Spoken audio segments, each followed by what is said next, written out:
Malala amin'ny tompo dia mbola faly miarabantsika rehetra indray ny tenako amin'izao ora sy fotoana izao. Mankasitraka ny tompo isika riavako malala fa misy indray ny tiany ambara amintsika dia milohan'izany dia ndao isika hiarivavaka.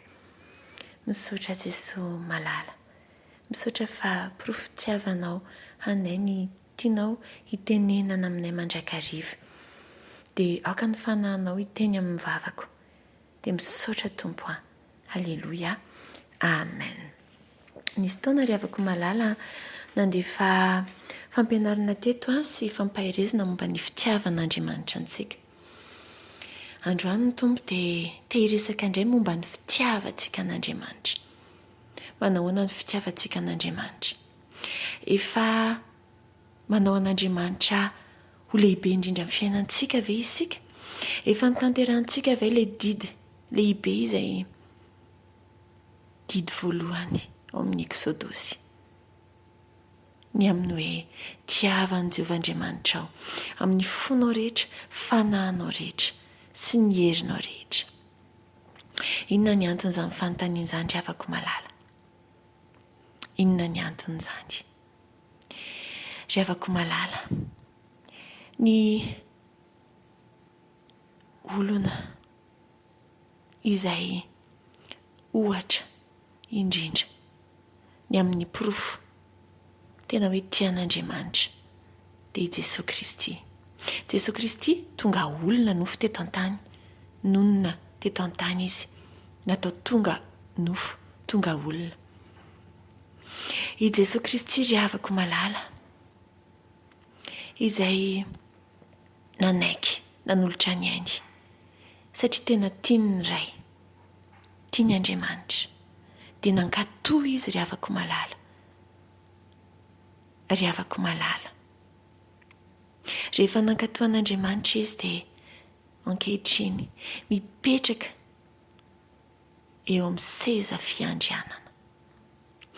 Riavako malala. Hoy ny apôstôly Paoly ao amin'ny Koritiana 2:12 aoka nahaka ianareo tahaka ny hanafako an'i Kristy. Dia hoy isika hoe Jesosy Kristy ange Andriamanitra normal be. Raha toa ka nanaiky ny zavatra rehetra izy, normal be raha toa ka nanana ny hery nahafahana izany hatramin'ny nanaiky ny antona teo amin'ny hazo fijaliana. Riavako malala. Ahoana hono ny teny tompo amin'ny Jaona 1:12 fa izay rehetra nandray azy dia nomeny hery. Nomeny hery ho tonga zanak'Andriamanitra dia izay mino ny anarany. Isika noho izany riavako malala. Isika noho izany rehefa nandray an'i Jesosy Kristy ho tompo sy mpamonjy dia manana ilay hery. Manana ilay hery lehibe. Dia manahoana io hery lehibe riavako malala amin'ny Kolosiana 1:1. Kolosiana 1:1. Kolosiana 1:1. Andininy fa 7 ka hatramin'ny faha 1:10. Kolosiana 1:1. Andininy fa 7. Iarahantsika mijery izany riavako malala. Kolosiana 1:1 andininy fa 7 ka hatramin'ny faha 1:10 amin'ny anaran'i Jesosy.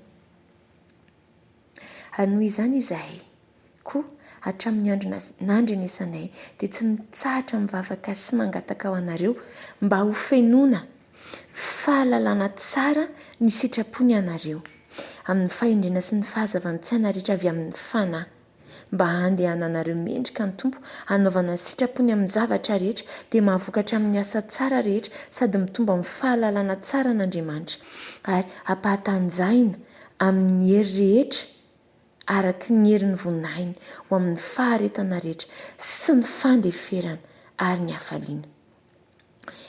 Hatanjahina amin'ny hery rehetra araka ny hery ny voninainy ho amin'ny faharetana rehetra sy ny fandeferana amin'ny hafaliana. Eto amin'izay ary dia manambara inona ary ny tiany tompo tenenina ao anatin'izany. inona ary ny tiany tompo tenenao anatin'izany? Rehefa feno an'Andriamanitra isika ry havako, rehefa feno fitiavan'Andriamanitra isika, dia manana hery isika mahazaka izay dona rehetrarehetra misy, izay dona rehetrarehetra mety mitranga.